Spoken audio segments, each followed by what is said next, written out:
მცხეთის მუნიციპალიტეტის სოფელ მუხრანში მომხდარ მკვლელობასთან დაკავშირებით ახალი დეტალები ხდება ცნობილი. არაოფიციალური ინფორმაციით მკვლელობა წარსულში არსებულ უთანხმოებას უკავშირდება, დანაშაულის მოტივი კი შურისძიება გახდა.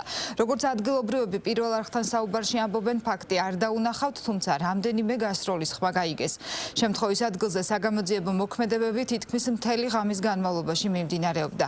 შინაგან საქმეთა სამინისტროს ინფორმაციით გამოძიება ორი ადამიანის განზრახ მკვლელობისა და ცეცხლსასროლი იარაღის უკანონოდ შეძენა შენახვა ტარების ფაქტებზეა დაწყებული.